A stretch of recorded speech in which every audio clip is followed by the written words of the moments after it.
Barnabas, inspect my butt for flying monkeys. You know, if I was a betting man, when I was gearing up to come see this movie, I would have laid odds that it was gonna suck like a Hoover vac.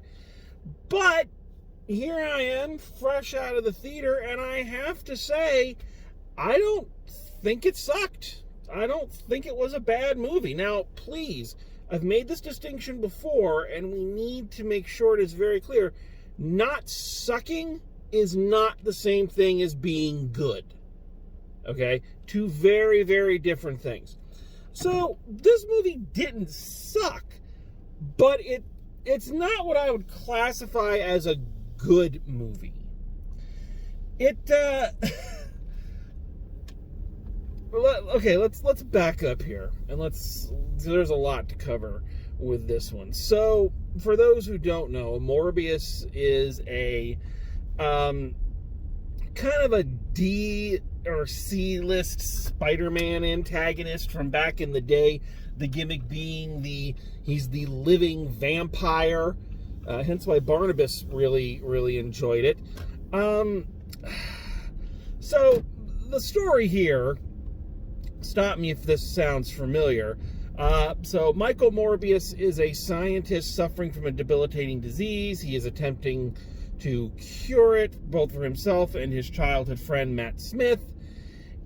He decides that experimenting with vampire bats seems to be the way to go because, why not?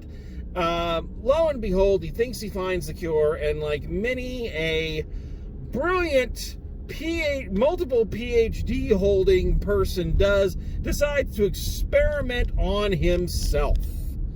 We really need to look into this in these comic book movies. All these people who supposedly are so smart, their brains think in ways that we mere mortals can only, pontificate about. And yet, they all seem so stupid when it comes to simple scientific method. Yes, let's test it on ourselves. Him, Hank McCoy, Bruce Banner, the list goes on. And wouldn't you know it, because it is a comic book film, these things don't go swimmingly in these things.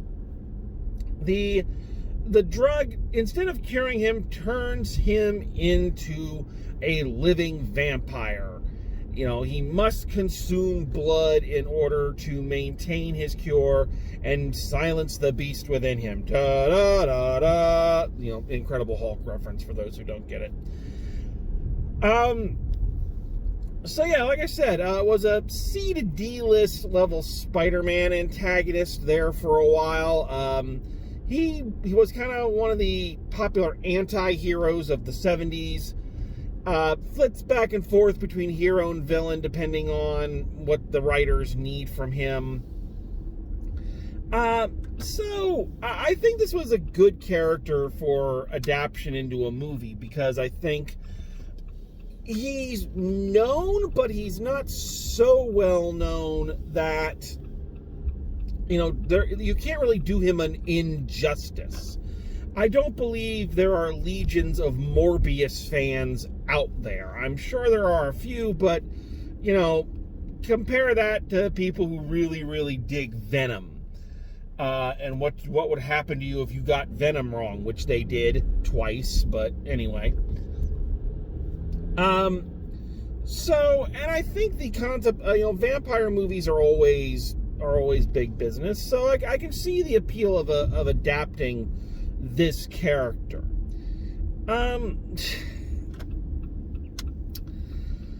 was going to say this for the end, but I think I have to bring this up now, and that is that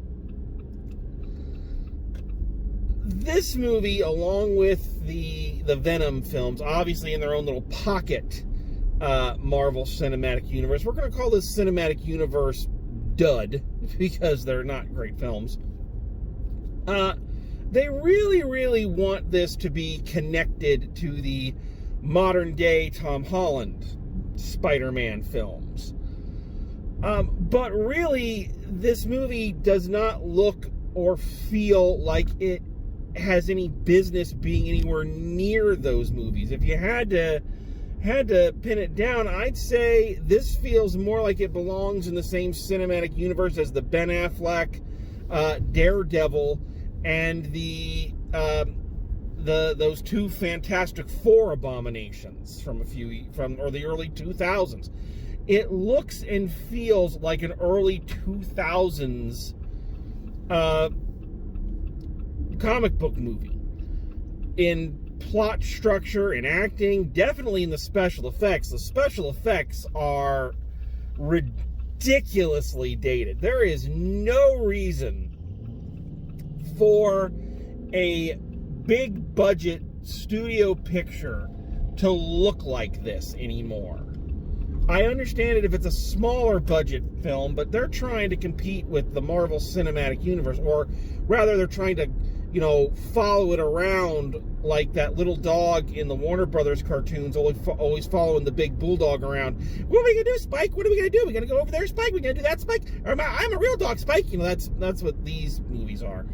But there's no reason it should look like this. The special effects are ridiculous. Like I say, I would not be surprised if Ben Affleck's Daredevil swung by with the amount of really, really crappy CGI that goes on in this. The digital faces for Morbius and Matt Smith, when lo and behold he becomes the dark mirror of Morbius, because whatever, it's coming from the minute he's introduced.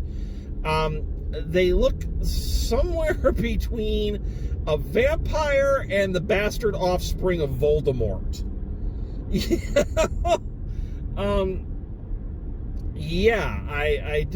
Actually Morbius does look fairly, good. He looks consistent with the way he looked in the comics. The problem is the way he looked in the comics was just goofy as fuck. Even for the 70s, man. I mean, they could have updated that look a little bit, I think, personally. In terms of structure, in terms of, set pieces, it is like almost note for note a 2000s comic book movie. Maybe throw the Ang Lee's Hulk in there. Like, maybe it's not as stylized as that, but it's in that same realm, But here's the thing. This is the funny part of this. That didn't make me not like it. It kind of made it a little bit more endearing.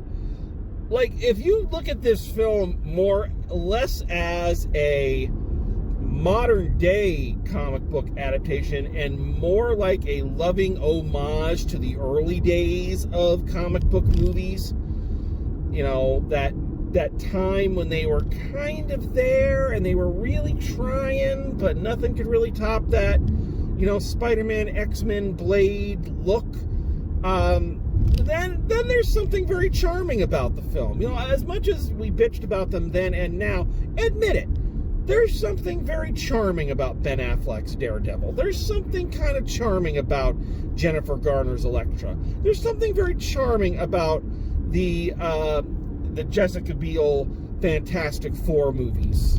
Right? I mean, I'm not saying any of those movies are good by any stretch of the imagination, but kind of like we can look back with nostalgia at things that maybe weren't perfect when we were younger, but now we kind of see them as these misunderstood little gems. And, if you told me that that's what this movie was, an homage to those early days of comic book films, then I'd say, okay, then the charm is not lost on me. Because it is very charming. I found the boring and uninspiring fight scenes, the washed out color palette, the location for final showdowns, the boring location of a construction site. I didn't hate any of it. I was kind of like, oh, this really feels like one of those. I feel like I did when I was back in college and went and saw Daredevil. I mean, except for the tears that I had. Yeah. Well, here's what's really funny about this. I am not a Jared Leto fan. I am not, as an actor or as a person. I just do not like him. And his special brand of fucking weirdness that seems to be his calling card, it just does not appeal to me. And yet, in this movie, you kind of wish he'd turn up some of that energy, because God, he's bland. God, he's just Blandy McBlanderson in this. But I guess that kind of serves the character a bit. He's bland, but it's bland with a purpose. Kind of in the same way, I think the best movie of his early career that Jim Carrey ever made was The Mask, where he wasn't doing his shtick the whole time, except when he had the mask on. When he didn't, he was just playing Stanley Ipkiss as a normal guy. And so in this instance, kind of the same thing. The blandness was, I think, a choice. The problem is, when it becomes Morbius, the living vampire, he's still just as bland. The blandness can work if there's, first of all, if there's normal charisma under it. Jim Carrey, say what you will about him, he has charisma. He's got a lot of charisma. And even when he's playing it straight, he can still bring that charisma out. Jared Leto only has weirdness. He doesn't have charisma. And therefore, the whole thing falls apart. He has the traditional bland love interest girlfriend. They're pursued by bland cops, of course, one of whom has to make really bad jokes. This guy is, Detective Rodriguez. He's less of an investigative cop than he is trying out his stand-up routine, and it's not going well. The only person in the film who's having any kind of screen presence and fun is Matt Smith, who, again, just is a bundle of energy and brings that to everything. And you can tell that he is just loving playing all these psychos and bad guys. He was a great villain in Last Night in Soho. He's got charm, and yet there's always a dangerous charm to him. That's what I always felt about him as the Doctor. And he brings that to bear here. Like, his character, I think, has more pathos than Morbius does. Really. Yeah, like you do feel sorry for him. You do understand where he's coming from. He needs to be stopped, but you also kind of get why he's doing what he's doing, why he's letting it corrupt him. You can also see in certain scenes he doesn't want it to corrupt him, but it is. So Matt Smith is really the MVP of this film. He's really doing a decent job here. The rest, everybody else is just their generic actor number 3512. Even Jared Leto is just, it's all so tasteless. But again, that's what those films were. I don't understand the range of Morbius's powers. Like, I don't understand the visual representation. Some of them are represented really well, like his bat sense, which is represented by little twitches in his ear. Okay, the sonar that kind of shoots out. But there's other times he and Matt Smith are using invisible force shields to push each other away. I don't understand when when he moves real fast. He's like trailing smoke. Is that something bats do? There's more slow motion in this movie than an episode of Baywatch directed by Zack Snyder. But I will say this, when they're doing the slow motion stuff and they freeze on him, or they freeze on him and Matt Smith during a fight scene, I love how they're always in a splash page pose. For those who read comics, you know what I'm talking about, that really dynamic, action-packed pose that they put right in the middle of the fight scene to go, oh, this is a fucking cool image. I like how that it kind of mirrors some of those pages. It really kind of paying homage to the comic roots. Just so much of the characters are just really underdeveloped, and Yeah, and of course, 2 post-credit scenes, both involving Michael Keaton's Vulture, which I guess got transported from the MCU universe over to this universe, and yet still had all his Vulture stuff there, apparently. And, he and Morbius, I guess, are now going to team up, for, the Kraven the Hunter movie that they're going to do. I don't know. I just don't know about any of this. I get it, Sony. I get it. You screwed the pooch with your Spider-Man movies. Everything Spider-Man 3 onwards. And I liked Spider-Man 3, but you can't deny that when you started getting involved and not letting a good director with good storytelling take over, your Spider-Man movies sucked. I get it. And I also get that you're probably feeling very resentful, even though this movie was made, I think it was supposed to be released in 2020 along with a lot of other stuff. But I get that, right now you've really got egg on your face because No Way Home came out and everyone saw just how good of a Spider-Man Andrew Garfield could have been if given, half a chance. I understand that you're really feeling inadequate right now. Your Venom movies are ironic favorites, and nobody actually enjoys them. They enjoy them ironically, or I'm not even going to get into the other reasons. Whatever. But I mean, what are you doing here? What are you doing? Again, I didn't hate this movie. But I cannot sit here and tell you it's a good movie either. Again, as a loving homage to early 2000s superhero movies, yeah, if you look at it that way, it works. But that's not the movie they were going to make. That's not what they had in mind. They want this side universe, this villains universe, to be just as good as the MCU Spider-Man, and it's just not gonna be. These are just flabby, pointless, soulless, contentless, energyless, visionless pictures with no point to them except to fill out a balance sheet, except to say, look, we still own all the film rights to all these Spider-Man characters, and damn it, we're going to do something with them. You have no reason to make these movies outside of this. You have there's no passion to any of them. There's no desire to any of them. Say what you will about the Marvel movies. At least when directors get a hold of that material, at least they make it look like they give a shit. Even the worst of the MCU films looks like someone gave a shit and was trying.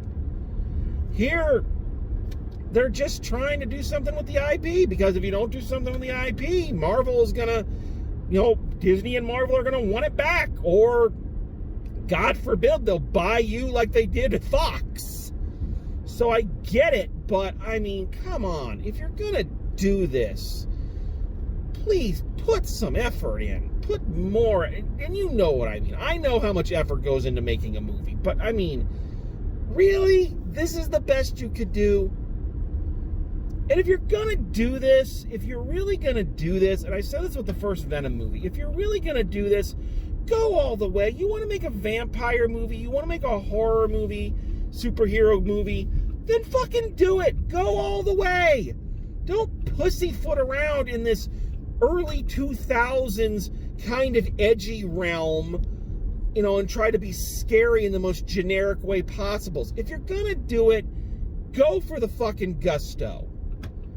Stop being a wimp. All right? Fuck. It just amazes me.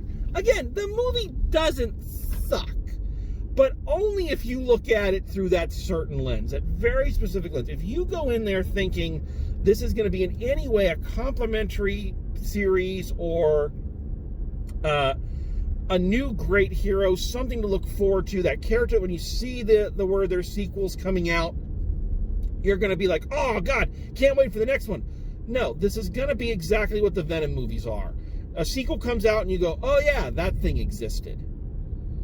I mean, come on, guys. All right, I don't have anything else. I have nothing else to say about this movie. That is how middle of the road it is. So let's get to it. Let's just wrap this fucker up, because God, these things just exhaust me. So final grade for Morbius, you know what? I'm going to go a solid C. And no, actually, I have to correct it. I've got to go a C- on it, because I gave the Batman a C-, and the Batman tried harder than this. The Batman at least had a vision, and at least had a unique look and something it was trying to do. I don't think it stuck the landing in the slightest, despite what other people are saying, but I at least respect what they tried to do. This film, it's got none of that going on. The unintentional early 2000s throwback and Matt Smith are the only thing that make this watchable. So with that, yes. So there you go, C- on this one. All right, so thank you very much. That is my review of Morbius. Wasn't the worst thing I've ever seen. Better than those two Venom things by a long shot, but worth the time? Probably not. So thank you very much for joining me. Thanks for coming along, and as always, drive safe, and I will see you at the movies.